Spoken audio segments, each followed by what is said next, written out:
No compromise. உங்க சைடுலயும் எங்க சைடுலயும். GT Holidays, South India's #1 travel brand. இப்போது புதிய அறிமுகம் ஆச்சி ஹோட்டல் சாம்பார் 50 கிராம் ரூபாய் 20 மட்டுமே. உங்கள் கட்சியை ஆரம்பிக்கிறதுக்கு முன்னாடியே குஷி ஆனந்த் காசு வாங்கிட்டு தான் எல்லாருக்கும் போஸ்டிங் போடுறாங்கன்னு போராட்டம் நடத்தினார்களா இல்லையா அவங்க கட்சிக்காரங்க? அப்போ அதுக்கு பேர் ஊழல் இல்லையா? அதை கண்டிச்சிட்டாரு அவரு. அது என்னங்கிறத போய் ஆணி வேறு வரைக்கும் புடுங்கி வீசிட்டாரா? அப்படி புடுங்கி வீசணும்னா முதலில் புடுங்கி வீசியது புஷி ஆனந்த புடுங்கி வீசணும். நீங்கள் வந்து பயப்படுற ஆளா? என்னைய பார்த்தாருன்னா நீங்கள் ஜெயலலிதா பீரியட்ல பயப்படலையா? நீங்கள் விஜய் சார்ந்தவங்களையும் விஜயுமே குறைத்து மதிப்பீடுங்களா அப்படிங்கிற ஒரு கேள்வி. ஏன்னா சீமான் அவர்கள் அந்த மேடையில சொல்றாரு, நம்ம கேட்கிற கேள்விக்கு அவங்கள்ட்ட பதில் இல்ல, அவங்க புரிஞ்சு வர்றதுக்கே இன்னும் 10-15 வருஷம் ஆகும். அப்படின்னா என்ன மாதிரியான மனநிலை? விசில் சின்ன கிடைச்சிருச்சு, விசில் அடிக்க ஆரம்பிச்சுட்டாங்க, தமிழ்நாடு ஃபுல்லா ரோட்ல அடிக்க ஆரம்பிச்சுட்டாங்க. சீமான் கூட இப்போ அண்மையில சாட்டை துறைமுகன் பேசும்போது விசில் அடிச்சாரு. விசில் அடிக்கிறதுக்கும் விசில் சின்னம் கொடுத்ததுக்கும் எந்த சம்பந்தமும் கிடையாது. இன்னைக்கு காமெடி பீஸ் யார் தெரியுமா? விஜய். சும்மா நீங்க கேட்கறதுக்காக சொல்றேன். விசில் சின்னம் கொடுத்த உடனே வடிவேலை வச்சு போடுறாங்க. என்னடி அங்க சத்தம் அப்படின்னு, குப்பை வண்டி வருதுங்க அப்படிங்கிறாங்க.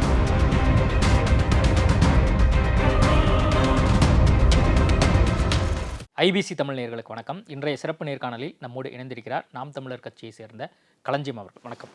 வணக்கம் தம்பி. உங்களெல்லாம் முதல் வேட்பாளர் பட்டியலையே சீமான் அவர்கள் அறிவிச்சிருந்தார். நீங்கள் 1000 விளக்கு தொகுதியில் போட்டியிட போகிறீங்க.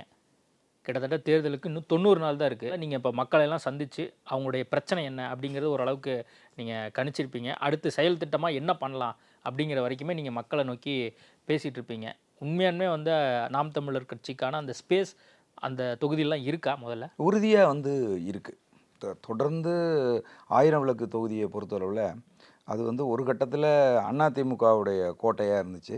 அதுக்கப்புறம் அது திமுகவின் கோட்டையாக வந்தது. இன்றைக்கி முதலமைச்சராக இருக்கிற மு.க. ஸ்டாலின் அவர்களே ஒரு முறை அங்கே தோற்றுருக்காங்க. அதனால் அது ஒரு நிரந்தரமாக இவங்க தான் இங்கே ஜெயிப்பாங்க அப்படிங்கிறது மாதிரியான சூழல் உள்ள ஒரு தொகுதி அந்த தொகுதி கிடையாது. அந்த தொகுதியை பொறுத்தளவில் இப்போ நாங்கள் ஆய்வு செஞ்சதில் அந்த தொகுதி முழுதும் ஒரு பகுதி வியாபாரிகள் சார்ந்தது, முழுதும் வியாபாரம் சார்ந்த ஒரு பகுதி. இன்னொரு பகுதி எல்லாமே கேட்டட் கம்யூனிட்டி. இன்னொரு புறத்தில் இதுக்கு நேர் எதிராக அரிஸ்டோக்ராட்டுக்கு நேர் எதிராக குடிசை பகுதிகள். இப்படி 3 இருக்குது என்னுடைய தொகுதி. இதில் இந்த ஏழ்மையான மக்கள் பகுதி வாழ்கிற பகுதிகளில் இருக்கிற பெரிய பிரச்சனையே என்னென்னா சாக்கடை பிரச்சனை, சுகாதார பிரச்சனைகள், இதனால் ஏற்படுற சுகாதார பிரச்சனைகள். இன்னுமா இந்த பிரச்சனைலாம் இருக்குது அப்படியே. திமுக அதிமுக 60 வருஷம் ஆட்சி செஞ்சும் இன்னமும் முறையான கழிவுநீர் வடிகால் வசதிகளை செஞ்சு கொடுக்கல அந்த மக்களுக்கு. இவங்க என்ன செய்கிறாங்கன்னா ஜிம் கட்டி கொடுக்குறது, அவங்க ரொம்ப அடர்த்தியாக வாழுகிற பகுதிகளில் அந்த அந்த சாலையவே அவங்க சரியாக பண்ணி கொடுக்கல. ஒரு சின்ன மழை பெஞ்சால் கூட வீட்டுக்குள்ளேருந்து வெளில வந்தால் தண்ணி நிற்கிது அப்படிங்கிற சூழலில் தான் இன்னமும் என்னுடைய தொகுதி இருக்குது. அந்த மக்கள்கிட்ட சென்று நாங்கள் பேசுகிற போது அவங்க சொல்கிறதே தண்ணீர் பிரச்சனை. முறையாக சரியான நேரத்துக்கு தண்ணி கொடுக்குறாங்களான்னு கேட்டால் அது கிடையாது. மிரட்டுறாங்க, உருட்டுறாங்க, உங்கள் இஷ்டத்துக்கெல்லாம் தர முடியாதுங்கிறாங்க. இப்படிலாம் சில பிரச்சனைகள்லாம் இருக்குது. சரி, இந்த பிரச்சனையெல்லாம் உங்கள்கிட்ட சொல்கிறாங்க சார். நான் என்ன கேட்குறேன், அதிமுக போன்ற மிகப்பெரிய கட்சியே சென்னை மாதிரியான பெருநகரங்களில் வெற்றியை பெற முடியல. நாம் தமிழர் கட்சி எப்படி சென்னையில் இருக்கக்கூடிய அதுவும் அந்த சட்டமன்ற தொகுதியை நீங்கள் வென்றுவீங்க அப்படின்னு நீங்கள் சொல்கிறீங்க? இல்லை, மக்களுக்கு நாங்கள் என்ன செய்ய போகிறோம் அப்படிங்கிறத ரெண்டாக நாங்கள் பார்க்குறோம். ஒன்று, ஓவரால் தமிழ்நாடு முழுதும் என்னென்ன சிக்கல்கள் இந்த ஆளும் கட்சியால் எதிர்கட்சியால் இத்தனை ஆண்டு காலத்தில் என்னென்ன சிக்கல்கள் தீர்க்கப்படாமல் இங்கே இருக்குது. ரொம்ப பெரிய பிரச்சனையை அந்த மக்கள் முன்வைக்கிறது என்னென்னா, சாராய கடையை மூடுவீங்களா, உங்களுக்கு நாங்கள் ஓட்டு போடுறோம் அப்படின்னு அவங்க கேட்குறாங்க. அப்போ தேர்தல் வாக்குறுதி நீங்கள் கொடுக்கறது இல்லை, ஆனால் மக்கள் எதிர்பார்ப்பாங்க. நீங்கள் என்ன சொல்லி பிரச்சாரம் பண்ண போகிறீங்க? அதிமுக ஆட்சியில் இருக்கிற போது திமுக சொன்னிச்சு நாங்கள் வந்தால் படிப்படியாக சாராய கடையை மூடிடுவோம் அப்படின்னு. அப்போ இவங்க 2 பேருமே இப்போ நீங்கள் பார்த்தீங்கன்னா இங்கே மலைகளை அள்ளி வெட்டுறாங்க. திமுக காலத்தில் திமுக காரன் வெட்டுறான், அதிமுக காலத்தில் அதிமுக வெட்டுறான். 2 பேரும் தான் வெட்டுறான். மணல் அள்ளி விற்கிறான். யார் விற்கிறது? அதிமுக காரன்னு விற்கிறான், திமுக காரன்னு விற்கிறான். இது போன்ற மரங்களை வெட்டி விற்கிறாங்க. இதுக்கெல்லாம் எதிராக இவங்க 2 பேருமே போராடவே மாட்டாங்க. அப்போ நாங்கள் என்ன சொல்கிறோம், இவங்கெல்லாம் திரும்ப திரும்ப அதை சொல்லுவாங்க, வாக்குறுதி கொடுப்பாங்க. நீட்டை நாங்கள் வந்தால் நாங்கள் நீட்டை இல்லாமல் பண்ணிடுவோன்னுவாங்க. எல்லா வாக்குறுதிகளையும் கொடுத்து விட்டு தேர்தல் நேரத்தில் உங்களுக்கு 2000 3000 பணம் கொடுத்து உங்கள் வாக்கை பறித்து அவங்க திரும்ப ஆட்சிக்கு வந்தாங்கன்னா அதையே தான் செய்வாங்க. இந்த 5 வருஷத்தில் உங்களுக்கு என்ன செஞ்சாங்க சொல்லுங்கள். நான் மக்களை உட்கார வச்சு கேட்குறேன்.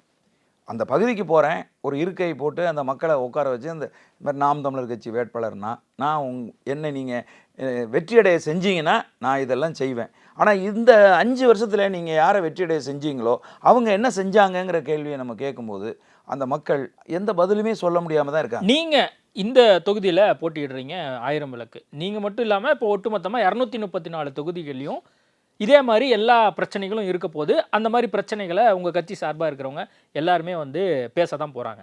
ஆனால் தேர்தல் வாக்குறுதி கொடுக்க மாட்டேன், ஆனால் இப்படிலாம் நான் ஆட்சிக்கு வந்தால் இப்படிலாம் இருக்க போகுதுன்னு நான் படம் போட்டு காட்ட போகிறேன் அப்படின்னு சொல்லி சீமான் அவர்கள் சொல்கிறாரு. அது மட்டும் இல்லாமல் இங்கே கவர்ச்சி அரசியல் தான் இங்கே வந்து மக்கள் மத்தியில் எடுபடுது அப்படிங்கிற கல யதார்த்தத்தையும் தெரிஞ்சவர் தான் சீமான் அவர்கள்.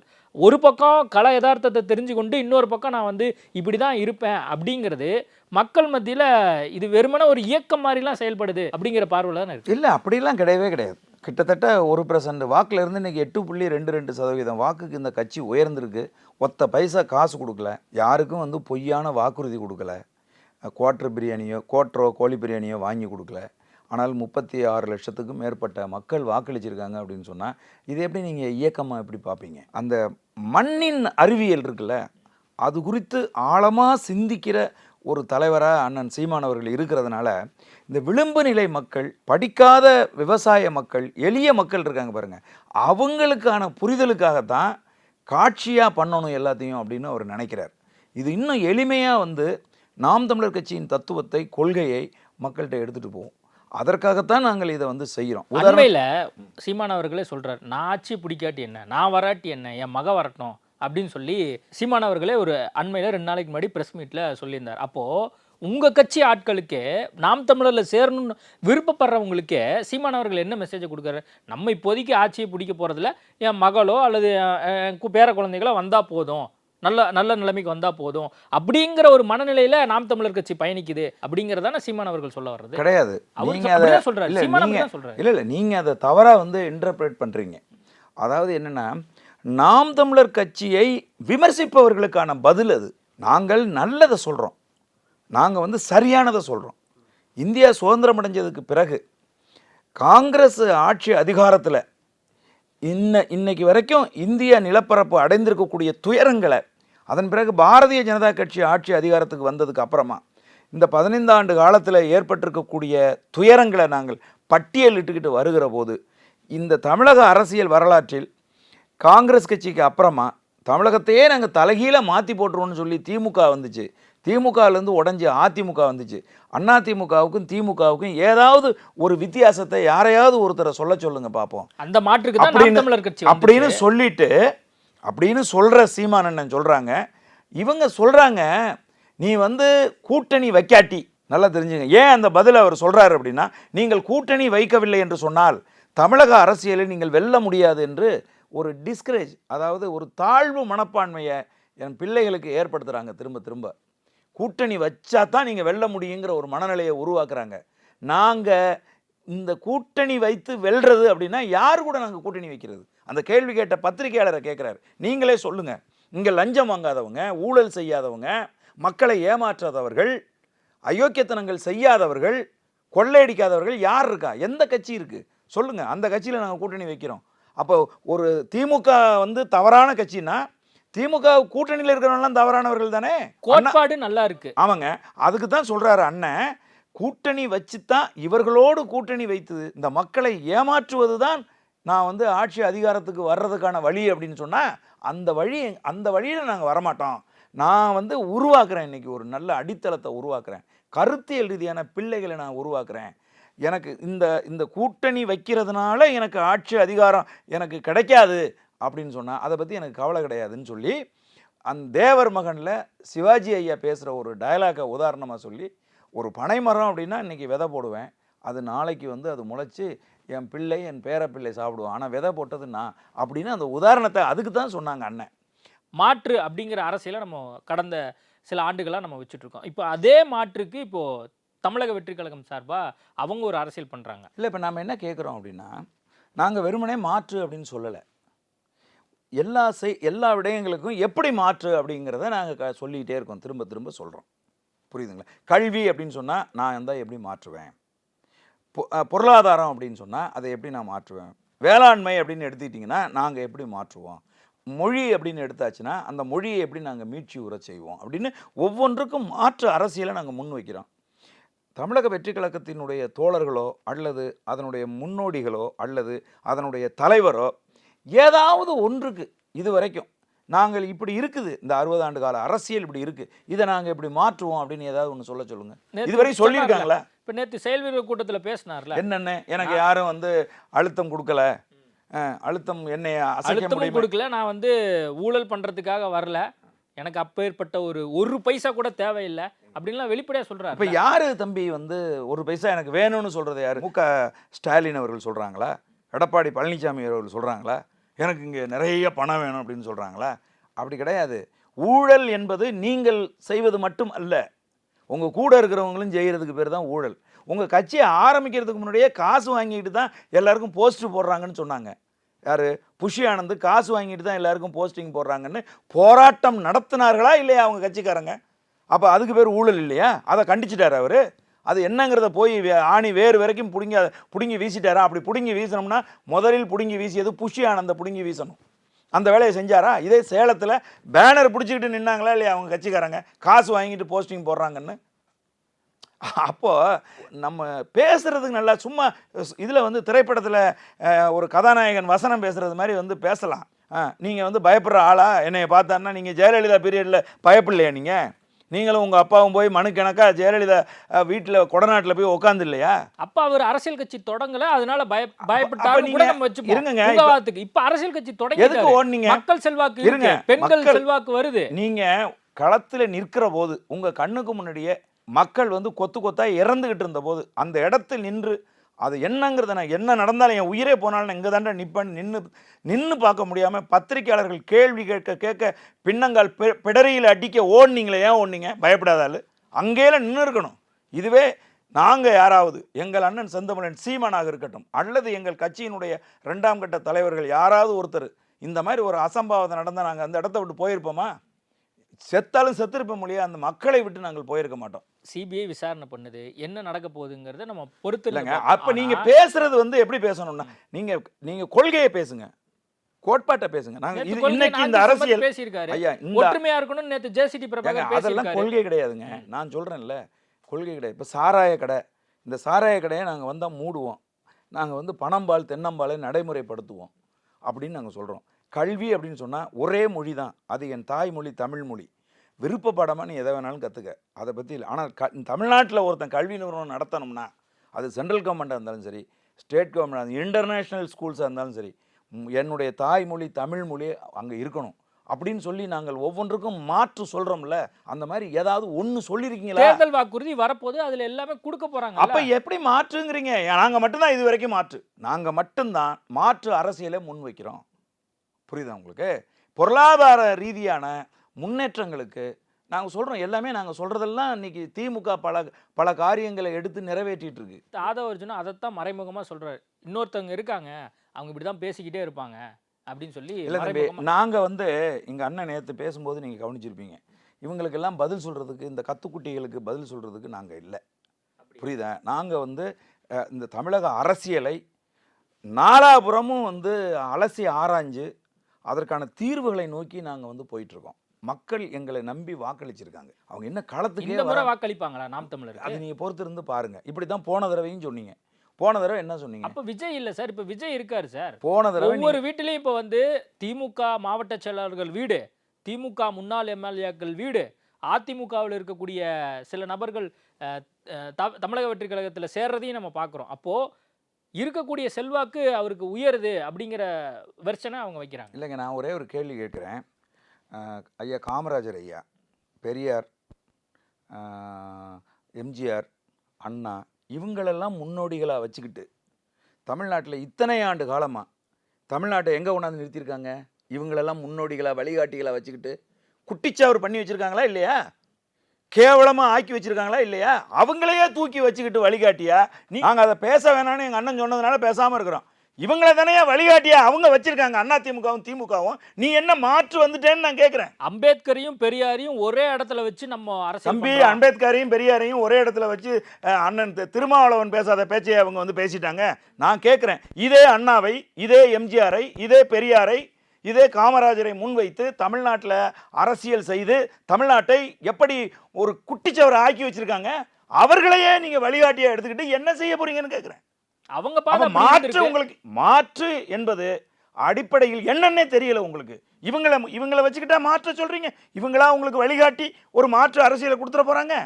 நான் கேட்குறேன், எம்ஜிஆர்னா மாசு, சரி, எம்ஜிஆர் ஆட்சியில் என்ன நடந்துச்சுன்னு தெரியுமா? எந்த அளவுக்கு தமிழ்நாடு குட்டிச்சாரா போச்சுன்னு தெரியுமா? அப்போ நாங்கள் வந்து எங்கள் அண்ணனுக்கு நாங்கள் கட்டுப்படுறோம். அவர் வந்து யாரையும் விமர்சிப்பதற்கு நாங்கள் கட்சி ஆரம்பிக்கல. எங்கள் கொள்கைகளை நாங்கள் வந்து சொல்கிறோம். ஆனால் நீங்கள் சொல்கிறதுனால நான் சொல்கிறேன். ஆமாம், நீங்கள் வந்து நாங்கள் சும்மா வந்து பேசிகிட்டு இருக்கோம். நீ ஒரு தடவை வாங்க தம்பி. விஜய் சார்ந்தவங்களையும் விஜயுமே குறைத்து மதிப்பீடு இல்லைங்க தம்பி, நாங்கள் குறைச்சி மதிப்பிடல.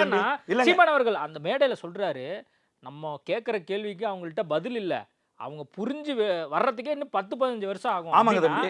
என்ன மாதிரியான மனநிலை? எனக்கு எல்லாமே தெரியும், உலகத்துல அரசியல், தமிழ்நாடு அரசியல் எல்லாமே எனக்கு தெரியும் அப்படிங்கிற ஒரு மனநிலையில இருக்காரு. இன்னைக்கு அண்ணன் செந்தமிழன் சீமான் அவர்களினுடைய அரசியல் பார்வை என்பது இந்தியா முழுதும் இன்னைக்கு பரவிட்டு இருக்கக்கூடிய ஒரு சூழ்நிலை இருக்கு.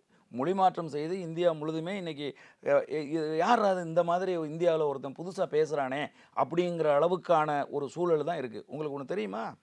இந்த தேர்தல் ஆணையம் தனிப்பட்ட முறையில் அண்ணன் சீமானுக்கு கடிதம் அனுப்பிச்சிருக்காங்க. நீங்கள் வந்து இப்போ டெல்லியில் வந்து 2 நாளைக்கு முன்னாடி வந்து தேர்தல் ஆணையம் வந்து ஒரு கூட்டம் வந்து கூட்டியிருந்தாங்க. அந்த கூட்டத்துக்கு சிறப்பு அழைப்பாளரை அண்ணனை கூப்பிட்டு தனிப்பட்ட முறையில் கடிதமே அனுப்பியிருந்தாங்க. அண்ணன் வந்து போக முடியல, அவருக்கு நிறைய வேலை இருக்குது. எங்கள் நாம் தமிழர் கட்சியின் பிரதிநிதியாக எங்கள் தலைமை நிலைய செயலாளர் மதிப்புக்குரிய தம்பி செந்தில்குமார் வந்து போய் அந்த நிகழ்வில் கலந்துட்டு வந்தாங்க. ஏன்னா இதற்கு முன்னால் நடந்த தேர்தல் எப்படி இந்தியாவில் நடத்தணும் அப்படிங்கிறதுக்கான கலந்தாய்வில் நாம் தமிழர் கட்சி முன் வச்ச கருத்துக்கள் இருக்கு பாருங்க. அதே நிகழ்வில் டிவிகேயும் தான் கலந்துக்குச்சு. ஆனால் நாம் தமிழர் கட்சி முன் வச்ச கருத்துக்கள் தான் தேர்தல் ஆணையத்தை கவர்ந்திருக்கு. இப்படி தான் தேர்தல் நடத்தப்படணும், இப்படி தான் முன் வைக்கணும். ஆனால் நம்மளால் வந்து செய்ய முடியலை. அப்போ அந்த கட்சியினுடைய தலைவரை கூப்பிட்டு நம்ம பேச வைக்கணும், அவர்கிட்ட கருத்து கேட்கணும்னு தேர்தல் ஆணையம் நினைக்குதில்ல. அந்த அளவுக்கு நாங்கள் பயிற்சி பெற்றவர்களாக இந்த களத்தில் நின்று பயின்றவர்களாக நாங்கள் இருக்கிறோம். 1. 2வது என்ன அப்படின்னு கேட்டிங்கன்னா, நாங்கள் தொடர்ச்சியாக ஆட்சி வரைவை முன்வைக்கிறோம். களத்துக்கு வராதவங்க களத்துக்கு வரணும், மக்கள் எந்த அளவுக்கு அவர்களை நேசிக்கிறாங்க அப்படி, இதுக்கெல்லாம் நிறைய உதாரணங்கள் பேசிட்டு ஒவ்வொரு வீட்லையும் எல்லாரும் நேசிக்கிறாங்க. இதை விட அதிகமாக வந்து சிரஞ்சீவியை நேசிச்சாங்க தம்பி. 10 லட்சம் பேர் வந்து திரண்டாங்க. புரியுதா உங்களுக்கு? 10 லட்சம் பேர் திரண்டாங்க. அதே மாதிரி அவங்க தம்பி பவன் கல்யாணுக்கு சிரஞ்சீவிக்கு திரண்டதை விட அதிகமான கூட்டம் திரண்டாங்க. கிடைச்சிருச்சு ஐயா, மக்கள் அடிக்க ஆரம்பிச்சிட்டாங்க. தமிழ்நாடு ஃபுல்லா அதை அடிக்க ஆரம்பிச்சிட்டாங்க. அதை இங்கே பாருங்க, அதை அடிக்கட்டுங்க. நான் ஒரு விஷயத்த நான் சொல்கிறேன், ஊடகவியலாளர் புரிஞ்சுக்குங்க. காலத்துக்கு வரட்டும். நீங்கள் நான் எங்கள் கட்சி மேலே சுமத்துன, நீங்கள் எங்கள் கட்சிக்கு வச்ச ஒரு உதாரணத்தை நான் சொல்கிறேன். போட்டி மோடிக்கும் ராகுலுக்கும், சீமானுக்கு இதில் என்ன வேலைன்னு தானே கேட்டீங்க. 2% ஓட்டு வந்துருச்சுன்னா மிக பெருசுங்க அப்படின்னு தானே சொன்னீங்க எல்லா ஊடகமும். நாங்கள் கலங்கினோமா? எத்தனை திரும்ப அதே கேள்வியை கேட்டீங்க எல்லாரும். நாங்கள் இல்லை, மக்கள் எங்கள் மேலே நம்பிக்கை வச்சுருக்காங்க, எங்களுக்கு ஓட்டு போடுவாங்கன்னு.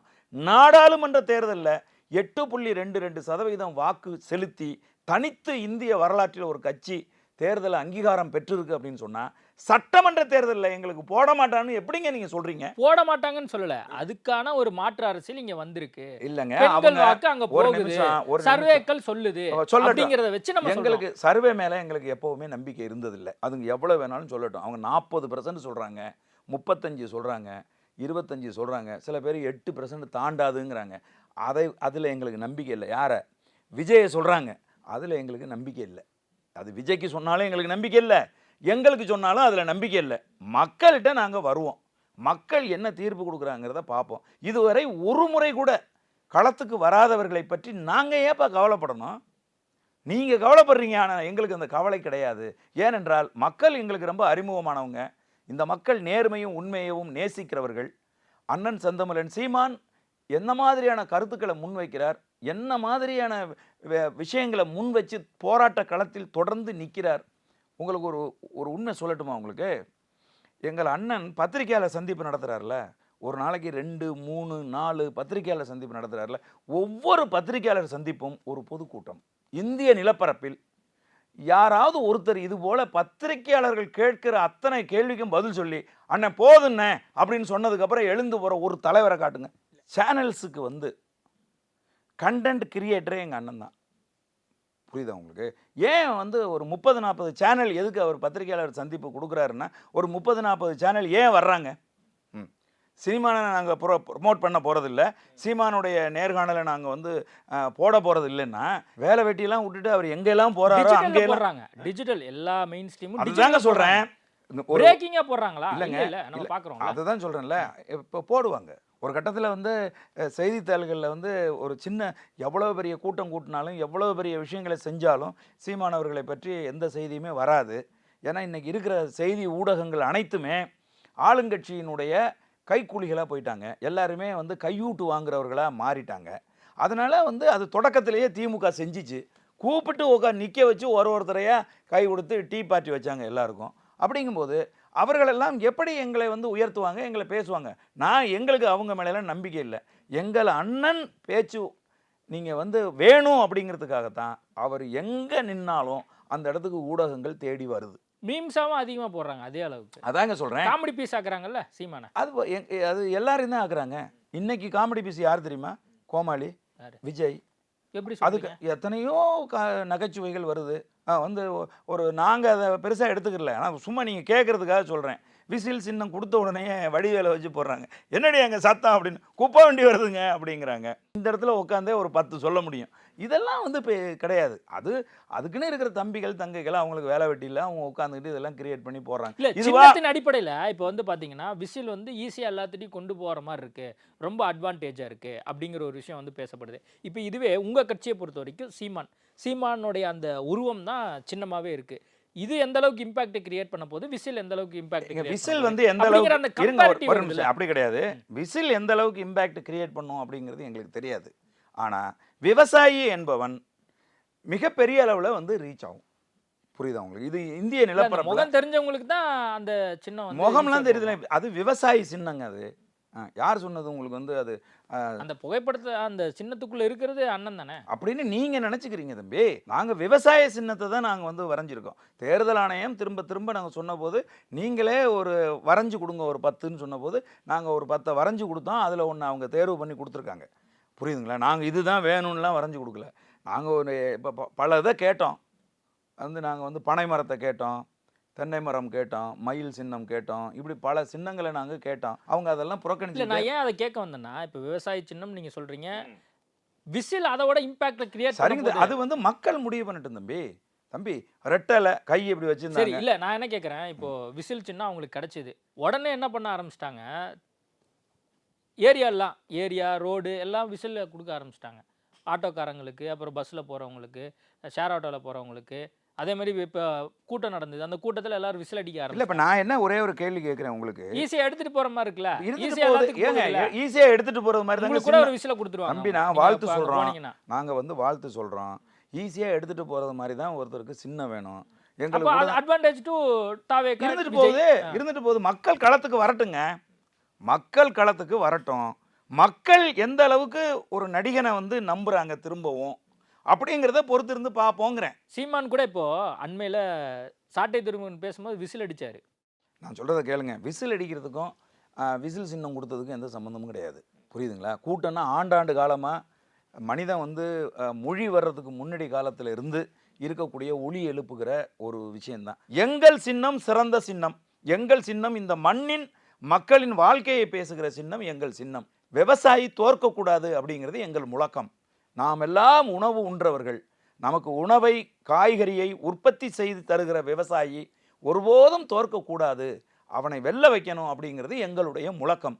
எங்கள் முழக்கத்தை பற்றி தான் நாங்கள் கவலைப்படணுமே ஒழிய அடுத்தவங்களுக்கு இந்த சின்னம் கிடச்சிருச்சு அப்படி பார்க்க போனீங்கன்னா 1949 கட்சி ஆரம்பித்து 50களில் அரசியல் களத்துக்கு வந்த திமுகவுக்கு இன்றைக்கி வந்து ஒரு சின்னம் கிடச்சிருக்கு, உதயசூரியன் சின்னம். அதை விடவா ஃபெமிலியர் ரெட்டலை. எம்ஜிஆர் என்கிற ஒரு சூப்பர் ஸ்டார் உருவாக்கின சின்னம், கையை காட்டினார், இப்படி 2 விரலை காட்டின சின்னம் அந்த சின்னம். ஜெயலலிதா தூக்கி பிடித்த சின்னம், அதை விடவா ஃபெமிலியர் ஆகிடுச்சு இந்த சின்னம். அந்த 2 சின்னத்தை எதிர்த்து நாங்கள் களத்தில் நின்று இவ்வளோ பெருசாக வளர்ந்து வரலையா? அதனால் எங்களை பற்றி கேளுங்க, எங்கள் கருத்து, எங்கள் கொள்கை என்ன, நாங்கள் முழுதுமாக மக்களுக்கு சிந்திக்கிறோம். கிட்டத்தட்ட 22க்கும் மேற்பட்ட பாசறைகளை வைத்திருக்கிறோம். இன்றைக்கி தமிழகத்தில் சுற்றுச்சூழல் பாசறை, குருதிக்குடை பாசறை, லஞ்ச ஒழிப்பு பாசறை, எல்லா துறைகளுக்கும் பாசறைகளை வைத்து எங்கள் அண்ணன் செந்தமிழன் சீமான் அவருடைய தாரக மந்திரம் என்ன தெரியுமா? எந்த செயலையும் எளிமைப்படுத்தி கொடுக்கறது தான் எங்கள் அண்ணனுடைய செயல். திமுகவோ அதிமுகவோ மாறி மாறி கூட்டங்கள் போட்டுட்டு இருக்காங்க. இன்னைக்கு நம்ம பேசிக்கொண்டிருக்கக்கூடிய தருணத்தில் கூட கூட்டம் வந்து நடைபெற்றுட்டு இருக்கு அப்படிங்கிறத நம்ம பார்க்குறோம். நாம் தமிழர் கட்சி சார்பாக நீங்கள் பிப்ரவரி 21ஆம் தேதி தான் வந்து நாங்கள் எல்லா வேட்பாளரையும் அறிவிக்க போகிறோம் அப்படின்னு வந்து சீமான் அவர்கள் சொல்லியிருக்காரு. மாநாடு கூட்டம் எல்லாம் போட்டு ஒரு படம் காட்டுறாங்க அவங்கெல்லாம், திமுக அதிமுக போன்ற கட்சிகள். நீங்கள் எப்போ படம் காட்ட போகிறீங்க? அதாவது என்னென்னா, இது ரொம்ப வேடிக்கையாக இருக்குது. தமிழ்நாட்டில் வந்து அதிகம் வந்து மாநாடுகள் நடத்தினது, அதிகம் வந்து பொதுக்கூட்டங்கள் நடத்தினது. இப்போ கூட வந்து பாருங்கள், 29ஆம் தேதி சேப்பாக்கத்தில் இஸ்லாமிய சிறைவாசிகள் விடுதலையை முன் வச்சு நாங்கள் வந்து ஒரு பொதுக்கூட்டம் வச்சுருக்கோம். ரொம்ப பிரம்மாண்டமாக வந்து வச்சுருக்கிறோம். அதே மாதிரி தொடர்ந்து இன்னைக்கு ஒரு நாளை எடுத்துக்கிட்டிங்கன்னா, தமிழ்நாட்டில் குறைந்தது 5 இடம், அதிகபட்சமாக 10 இடத்துல பொதுக்கூட்டங்கள் நடத்தி கொண்டு இருக்கிற கட்சி நாம் தமிழர் கட்சி தான். இதில் நீங்கள் வந்து எங்கள் அண்ணன் செந்தமிழன் சீமான் அவர்கள் கலந்துக்கிறத மட்டும்தான் நீங்கள் கணக்கிடுறீங்க. ஆனால் ஏன்னா நாம் தமிழர்னா சீமான், சீமான்னா நாம் தமிழர் அப்படி கிடையாது அப்படின்னு நான் சொல்ல வர்றேன். நாம் தமிழர் கட்சியினுடைய தம்பிகள், முதன்மை பேச்சாளர்கள், கொள்கை பரப்பு செயலாளர்கள் தமிழகம் முழுவதும் பேசிக்கிட்டு தான் இருக்காங்க, முழங்கிக்கிட்டு தான் இருக்காங்க.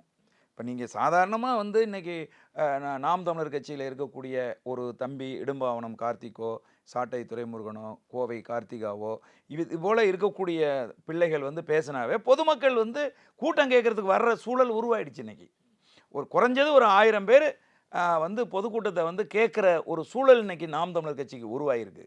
அதனால் இவங்க காட்டுறதெல்லாம் என்ன ஃபிலிமு? நாங்கள் உண்மையாகவே இப்போ நாங்கள் வந்து தீரன் சின்னமலைக்கு ஒரு 1/2 மணி நேர விஷுவல் வந்து நாங்கள் காட்டுறோம். கரிகால சோழனுக்கு ஒரு 1/2 மணி நேர ஒரு காணொளியை நாங்கள் காட்டுறோம். மருதிருவருக்கு நாங்கள் காட்டுறோம். மக்கள் திரள் நாங்கள் அந்த இடத்துல திரண்டிருக்கிறத விட 1 மடங்கு கூட பொதுமக்கள் கூடி நிற்கிறாங்க. புரியுதா உங்களுக்கு? ஏன்னா அவங்க இது வரைக்கும் தீரன் சின்னமலைன்னு தான் கேட்டிருக்காங்க. தீரன் சின்னமலை எப்படி இருப்பார், அவர் எப்படி வருவார், எப்படி போரிடுவார், அதை கண்ணுக்கு எதிர நாங்கள் செய்து காட்டுகிறோம். அதே மாதிரி மருதிருவர் எப்படி இருப்பாங்க, அண்ணன் பெரிய மருது எப்படி இருப்பார், சின்ன மருது எப்படி இருப்பார், அவங்க எப்படி வந்து போரிட்டாங்க, அவங்க எப்படி கொல்லப்பட்டாங்க, நீங்கள் சொன்னால் நம்பவே மாட்டீங்க. திருச்சியில் அந்த கூட்டத்தில் கலந்து கொண்டிருந்த அத்தனை மக்களும் சின்ன மருதும் பெரிய மருதும் தூக்கிலிடப்பட்ட போது கலங்கி அழுததை நாங்கள் கண்ணுக்கு எதிர வந்து பார்த்தோம். புரியுதுங்களா? அதனால் இதையெல்லாம் நாங்கள் தான் தம்பி செஞ்சுக்கிட்டு இருக்கிறோம், பயங்கரமாக செஞ்சிட்ருக்கோம். அது மட்டும் இல்லை, இப்போ இந்த தேர்தல் களத்துக்காக எங்கள் அண்ணன் ரெடி பண்ணிகிட்டு இருக்கார். கடந்த 3-4 மாதங்களாக ஒவ்வொரு துறைக்கும் காணொளிகளை உருவாக்குறார். காரணம் என்னென்னா, எளிய மக்களுக்கு நாங்கள் வந்து போட்டு காட்டணும் அப்படின்னு. இப்போ வந்து தஞ்சை பூதலூரில் தண்ணீர் மாநாடு நடந்தது. அந்த தண்ணீர் மாநாட்டின் பேச்சையே எப்படி வடிவமைச்சார் அண்ணன் அப்படின்னு கேட்டிங்கன்னா, காணொளிகளை பார்த்து பேசினார். ஒரு பேராசிரியர் எப்படி வந்து கல்லூரியில் வந்து பாடம் நடத்துவாரோ அதுபோல் பாடம் நடத்திட்டாரு. படம் எப்போ காட்ட போகிறாரு? அதாங்க, படத்தை காட்டி தான் பாடம் நடத்துகிறாரு. கூட்டத்துக்கு தான் சொல்கிறேன். அங்கே இருக்கக்கூடிய மக்கள் கூட்டத்தை கூட்டி ஒரு படம் காட்டணும்ல, அப்பதானே கவர்ச்சி அரசு. ஆமாங்கய்யா, நீங்க கவர்ச்சியாவும் வந்து தேர்தல் வாக்குறுதி கொடுக்க போறது இல்லைங்க, கூட்டத்தையே அது காட்டணும். நாங்கள் கொடுக்கறதை விட சிறந்த கவர்ச்சியான தேர்தல் வாக்குறுதிகள் இருக்குல்ல. நாங்கள் வந்து தேர்தல் வாக்குறுதியோ தேர்தல் அறிக்கையோ கொடுக்கறது இல்லை, நாங்கள் வந்து ஆட்சி வரைவை கொடுக்குறோம். இது ரெண்டுக்கு வித்தியாசத்தை புரிஞ்சுக்கணும். நீங்கள் நாங்கள் ஆட்சி அதிகாரத்துக்கு வந்தால் நாங்கள் எப்படி ஆட்சி செய்வோம், எங்கள் ஆட்சியில் ஒவ்வொரு துறையும் எப்படி இருக்கும், அப்படி போக்குவரத்து துறைனா அது எப்படி இருக்கும், காவல்துறைனா அது எப்படி இருக்கும், வேளாண் துறைனா அது எப்படி இருக்கும், அப்படிங்கிறத நாங்கள் ஆட்சி வரைவாக கொடுக்குறோம். நீங்கள் வாங்கி பார்த்துட்டு இதில் குறை இருக்குங்கன்னு நீங்கள் கண்டுபிடிச்சி சொல்லுங்கள், நாங்கள் சரி செஞ்சுக்கிறோம். அந்த அளவுக்கு நுட்பமாக செய்கிறோம். நாங்கள் தான் ஃபிலிம் காட்டுறோம், நாங்கள் தான் காட்சிகளை மக்களுக்கு காட்டி அவர்களுக்கு எளிமையாக நாங்கள் தான் புரிய வைக்கிறோம். புரியுதுங்களா நான் சொல்கிறது? இதை எந்த கட்சியும் செய்ய முடியாது, இது வரைக்கும் செஞ்சது இல்லை. நீங்கள் அவங்கெல்லாம் வந்து பயங்கரமாக அவங்க ஆபாசமாக பேசுவாங்க. புரியுதுங்களா? திமுககாரர்கள் அதிமுககாரர்களை திட்டுவார்கள், அதிமுககாரர்கள் திமுககாரர்களை திட்டுவார்கள். இது தவிர வேறு என்ன பேசிடுவாங்க அவங்க? இவங்க ஆட்சியில் என்ன நடந்துச்சோ அதுதான் இந்த ஆட்சியிலையும் நடக்குது. இந்த ஆட்சியில் என்ன நடந்துச்சோ அதுதான் இந்த ஆட்சியிலும் நடக்குது. இவங்களை ஒருத்தர் விமர்சித்துக் கொள்வதை தவிர இவர்கள் ஆக்கப்பூர்வமாக எதை வைத்து இந்த மக்கள்கிட்ட பேசுவாங்க? திமுக எதை வச்சு பேசும்? 5 வருஷத்தில் செஞ்சு கிழிக்காததை நாங்கள் அடுத்து இன்னொரு 5 வருஷம் வந்து கிழிச்சிருவோன்னு சொல்லுமா? அல்லது அதிமுக இதுக்கு முன்னாடி 10 வருஷத்தில் செஞ்சு கிழிக்காததை இனி எங்களுக்கு ஓட்டு போடுங்க நாங்கள் வந்து செஞ்சு கிழிச்சிருவோன்னு சொல்லுமா? சொல்லுங்கள். என்னுடைய கேள்வி என்னன்னா, இப்போ நாம் தமிழர் ஆட்சி அமைஞ்சா இப்படிலாம் இருக்கும் அப்படின்னு சில கருத்துக்களை வந்து சீமானவர்களும் வைக்கிறாரு, நீங்களும் வைக்கிறீங்க. போகிற இடங்கள்ல நான் எல்லா கூட்டங்களையும் நான் பார்த்துட்டு இருக்கேன். நான் தான் முதலமைச்சராக போகிறேன் அப்படின்னு சொல்லி யாருமே சொல்கிற மாதிரி தெரியுமா? கிடையவே கிடையாது. 2026 நாம் தமிழர் கட்சியினுடைய கொடி, புலிக்கொடி சென்ட் ஜார்ஜ் கோட்டையில் பறக்கும் அப்படின்னு தான் நாங்கள் எல்லாருமே வந்து பேசுகிறோம். 2026 புலிக்கொடி எங்களுக்கு பறக்கும். நான் கேட்குறது சீமான் சிஎம் ஆவார். ஆமாங்க, எங்கள் கொடி கோட்டையில் பறக்கும் அப்படின்னு நான் பேசுகிற மாதிரி யாரையும் அதாங்க நான் கவனிக்கல. நான் பார்த்த வரைக்கும் இல்லை அப்படிலாம் கிடையாது. நாங்கள் உறுதியாக வெல்லுவோம்னு தான் நாங்கள் வந்து பேசுகிறோம். 2026 வெல்லுவோம், ஆட்சியை பிடிப்போம், எங்க ஆட்சி இப்படி இருக்கும் அப்படின்லாம் பேசுறீங்க. நான் பார்த்துட்டு தான் இருக்கேன். ஆனா சீமானந்தன் முதலமைச்சர் ஆவார் அப்படின்னு சொல்ற மாதிரி நான் கவனிக்கல. நீங்க கவனிக்காம இருந்திருக்கலாம். இல்ல எல்லா கூட்டங்களும் நானும் கவனிச்சேன். அண்ணன் செந்தமிழன் சீமான் அவர்கள் கோட்டையில உட்கார்ந்து போடுற முதல் கையெழுத்துங்கிறது வரைக்கும் நாங்க மேடைக்கு மேடை பேசிக்கிட்டு தான் இருக்கோம். 2026 தேர்தல் முடிஞ்ச உடனே இப்போ நாங்கள் சொல்கிறோம், எங்கள் பொதுக்குழுவில் கூட நாங்கள் வந்து சொன்னோம். என்ன சொன்னோம்? நீ தமிழ்நாட்டில் இருக்கக்கூடிய எல்லா பேருந்து நிலையங்களையும் ஒழுங்காக இருக்கிற பேருந்து நிலையத்தெல்லாம் தூக்கி ஊருக்கு வெளியில் போட்டு எல்லாத்தையும் கலைஞர் பேருந்து நிலையம்னு நீ வந்து மாற்றிட்டு இருக்க, கலைஞர் சிலைகளை வச்சிட்ருக்க. கலைஞர் செத்து ஆன நாட்களை விட அதிகமான சிலைகளை இன்றைக்கி தமிழ்நாட்டில் வந்து வச்சுருக்கீங்க. ஏன் எங்கள் முன்னோர்களுக்கு இது வரைக்கும் சிலை வச்சுருக்கீங்களா நீங்கள்? அப்படி சொல்லுகிற போது கூட நாங்கள் என்ன சொல்கிறோம்?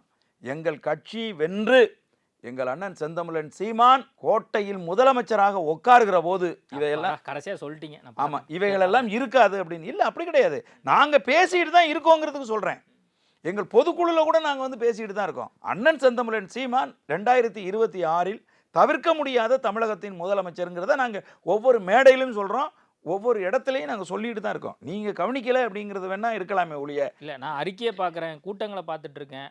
அறிக்கையில் முதலமைச்சர் ஆகணும் அப்படின்னு அந்த வேர்ட், அந்த வாக்கியம் வேற எதுக்கு இருக்கிறோம்? ஆட்சியை பிடிக்க போறேன், ஆட்சியை பிடிக்க போறேன், வெல்லணும், புலிக்கொடி பறக்கணும், அதே தான் சொல்றீங்க. ஒரு நிமிஷம், முச்சந்தியில் நின்று சும்மா கத்திட்டு போகிறதுக்காக வந்து நாங்கள் இருக்கிறோம். எங்கள் அண்ணன் சீமான் அவர்களை முதலமைச்சர் ஆக்கணும், இந்த தமிழக மக்களை இந்த திராவிட சித்தாந்தவாதிகளினுடைய பிடியிலிருந்து மீட்கணும், அழிந்து கொண்டிருக்கக்கூடிய என் தாய்மொழி தமிழ் மொழியை மீட்சியுற செய்யணும், அடுத்த தலைமுறை பிள்ளைகளை அறிவும் ஆற்றலும் மிக்கவர்களாக மாற்றணும். அப்படிங்கிறதுக்காக தான் நாங்கள் வந்து கட்சி நடத்திட்டு இருக்கோம். அதுக்காகத்தான் நாங்கள் போராடிட்டு இருக்கோம். அதுக்கு அதிகாரம் இல்லாமல் நாங்கள் எதுவும் செய்ய முடியாது. அப்போ அந்த அதிகாரம் அப்படிங்கிறது எங்கள் அண்ணன் செந்தமிழன் சீமான் முதலமைச்சர் ஆகிறது தான் அந்த அதிகாரம். புரியுதா உங்களுக்கு? அதைத்தான் எல்லா துன்பப் பூட்டுகளுக்கும் ஒரே ஒரு சாவி அதிகாரம். அந்த அதிகாரத்தை அடைந்து விட்டால் எல்லாமே ரொம்ப எளிமையானது அப்படிங்கிற கருத்தை முன் வச்சு போராடி கொண்டிருக்கக்கூடிய கட்சி நாம் தமிழர் கட்சி. எங்கள் கட்சி வெல்லுகிற ஆண்டு 2026 தாங்க. நீங்கள் காத்திருந்து பாருங்கள். இதை தமிழகம் முழுவதும் ஒவ்வொரு நாளும் பேசி கொண்டிருக்கக்கூடிய எங்கள் தம்பி தங்கைகள் முன் வச்சு தான் பேசிக்கிட்டே இருக்காங்க. அதில் எந்த மாற்று கருத்துமே கிடையாது. நேர்காணல் கொடுத்ததுக்கு மிக்க நன்றி. மிக்க மகிழ்ச்சி. நன்றி, வணக்கம் தம்பி. No compromise. உங்க சைடுலயும் எங்க சைடுலயும். GT Holidays, South India's #1 travel brand. இப்போது புதிய அறிமுகம் ஆச்சி ஹோட்டல் சாம்பார் 50 கிராம் ரூபாய் 20 மட்டுமே.